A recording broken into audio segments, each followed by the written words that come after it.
most famous icons, at least in his mind, of the video gaming world is finally getting his own game on the PSP system. And it's about time. Okay, baby, I'll play along.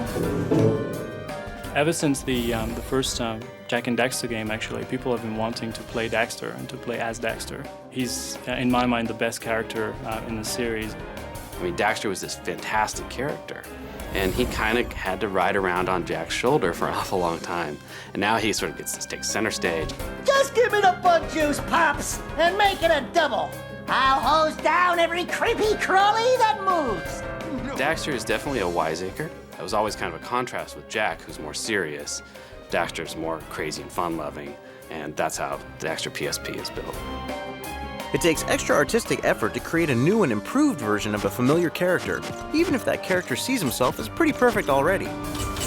Everything with more than 2 legs start trembling, because the Daxtonator is in the building. I wanted to bring a little more flavor because we needed Daxter to be on his own, to look great on his own now that he's without Jack. For example, we added a fur on Daxter, which was one of the great things that actually brought, Daxter to a different level. Daxter for PSP finds our intrepid hero on a search and rescue mission. After Jack was imprisoned at the end of the first installment of the Precursor trilogy, Daxter spent most of his time planning an escape for his heroic partner, mostly in bars. But now it's time to take action. Besides, he had to rescue him in time for Jack 2. Jack, hang on, buddy. The story in that game is what happens in the last week or so of Daxter going to save Jack, which is the first thing we see in Jack 2. Well, the first problem that Daxter has is he needs a job. He is out of money. He's not really very focused individual in a lot of ways. So he ends up scoring a job as a bug exterminator.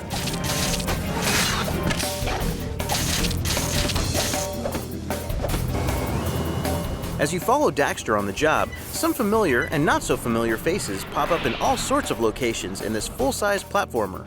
The characters in the Daxter PSP game are mostly new. So there's Osmo, who is Daxter's boss. Your extermination company. Let me get right to brass tacks, young man. I need someone like you. Someone with your ingenuity. That's me. And there's Taryn, who's kind of his competition, but also his love interest, and you know how that goes. And you're too scruffy to be a creeper. So, what's your game? I could ask you the same. Sweet cheeks.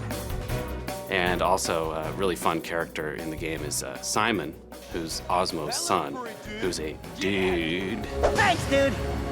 Welcome, dude. Dude!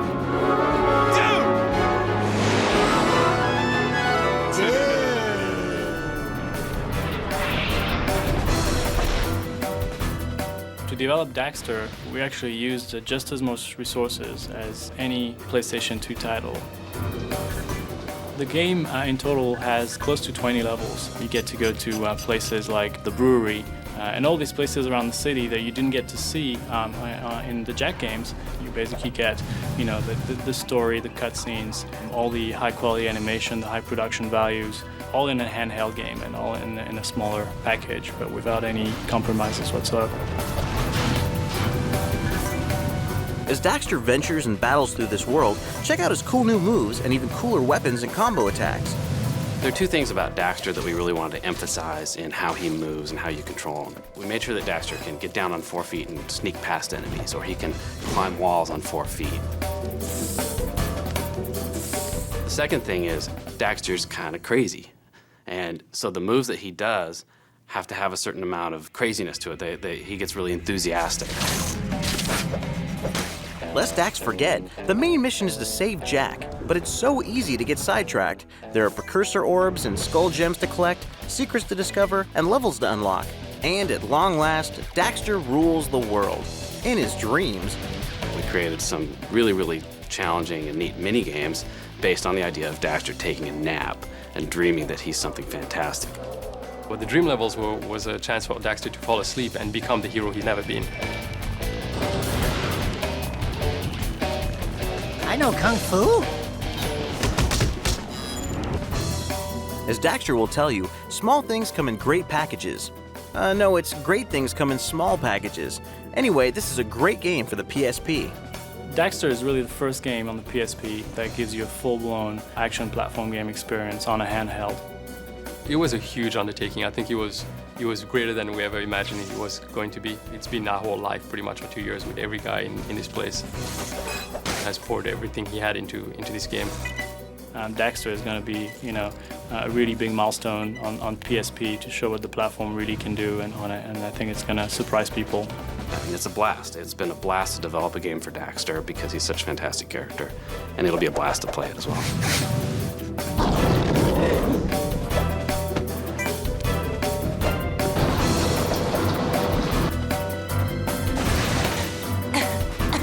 See you later. Over and out. 10-4, or whatever.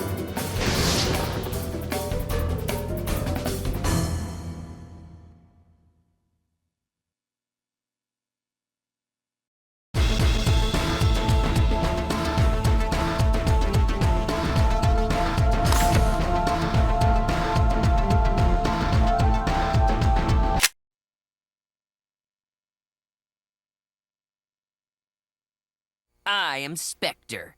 Welcome to Ape Academy. Ready for some basic training Ape Escape style? Well then grab your PlayStation Portable and load up Ape Escape Academy. Ape Escape Academy takes place almost right after Ape Escape 2.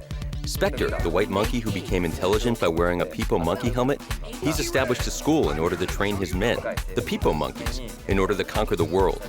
This game is a collection of mini-games at that school.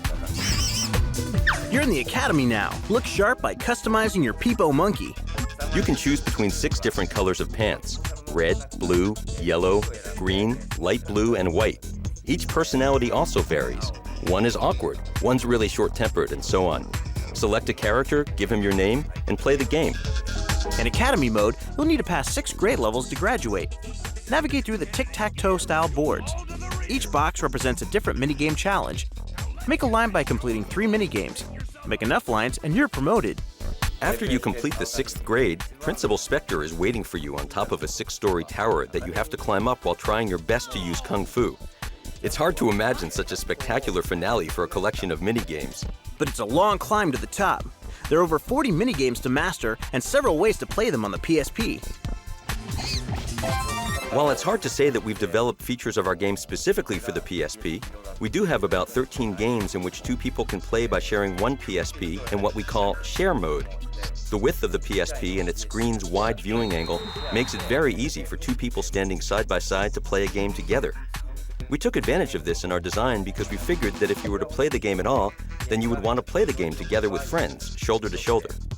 There's another mode called ad hoc mode, which uses ad hoc Wi-Fi communication. We have 4 games that support this mode, and if you have a friend who also has this game and a PSP, then you can battle each other. You can also exchange unlockable Peepo monkey figures by using this mode. So, not only can you battle, but you can also trade figures that you've collected throughout the game with each other. Having such a battle game as a place for tradable collectible figures should be a fun element in this game.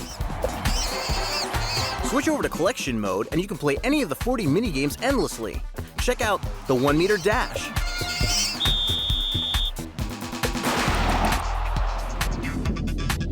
Or hold the PSP vertically to play salvage.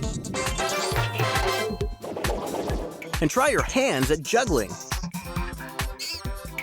My personal favorite is a game called Monkey Juggler, in which you must juggle continuously. This game is designed to be a single-player game. However, if we share the controller, by me controlling the right hand while my friend controls the left hand, just like this, right, left, it's actually quite fun to play with 2 people, so I often play this game with my child at home. With all these games and different ways to play them, you'll definitely have your hands full. What's the best course to take? Well, this is the hardest question. You can really play this game lightheartedly by yourself within a short period of time, or when those games become a part of the collection, you can play them endlessly. You can readily play a versus battle with a friend or also play cooperatively. I think that the best part or the most fun part of playing Ape Escape Academy is that you can enjoy these various ways of having fun rather than any particular game that you enjoy the most. Though it's also good to play it by yourself, please bring this game out and play it with your friends. I think the best part of Ape Escape Academy is that you can discover new gameplay by playing with your boyfriend or girlfriend, your family, your children, your father, your mother. So I hope that you'll have fun by sharing this game with everyone. So if you want to get to the head of the class and be top ape, you'll have to matriculate and graduate from Ape Academy.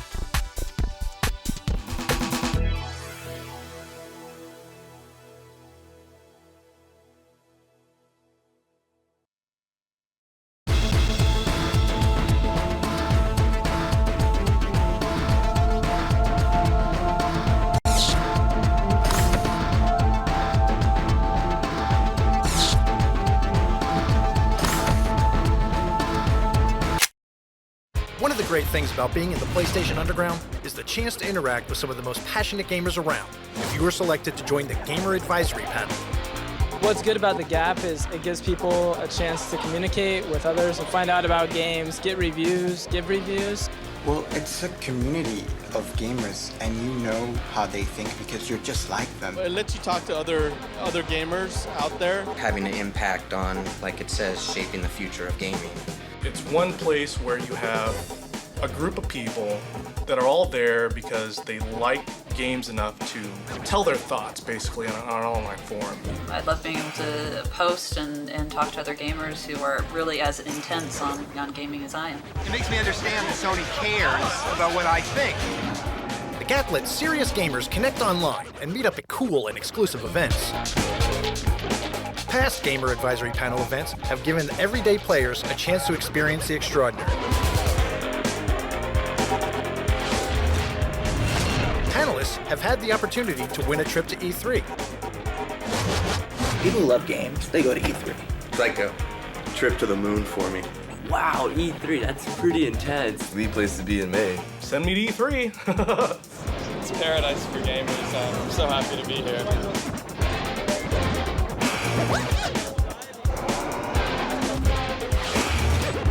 For the more adventurous, there was boot camp with the Navy SEALs. You guys understand what's actually going to happen, right? Not at all. And you signed up?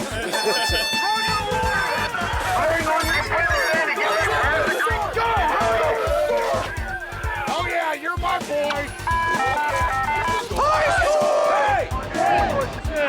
I want to be broken by the seas.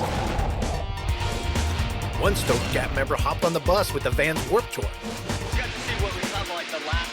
I got accepted in the Game Advisory Panel. So I was a member of that, and a little concert came by in my area, and they said, hey, we need local Gap members to help promote Sony. Then they say, they called me back about the day later, and they're like, would you like to go on the Warped Tour? So I was like, yeah, I want to go on the Warped Tour, and they're like, okay, your flight leaves tomorrow in Houston. It's cliche, but it's pretty much a dream come true.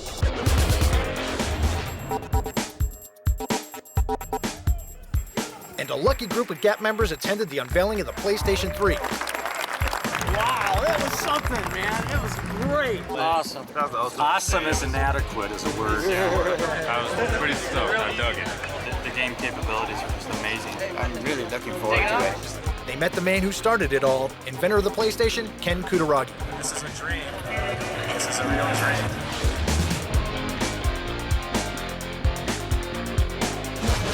And most recently, the Gap went Hollywood at the PlayStation Band Together charity event. It was an afternoon full of music, media, celebrities, and of course, no event is complete without lots of gaming PlayStation style. I've had a great time. It was wonderful.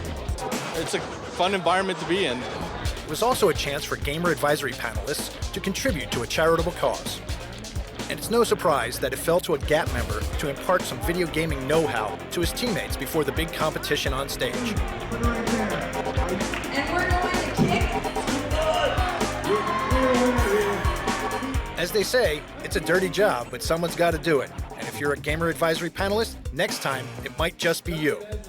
Man, being up on stage was absolutely awesome. It was a once-in-a-lifetime experience. Wasn't frightening at all. It was awesome, and I really appreciate what they've done. It's a great community, and they're great people.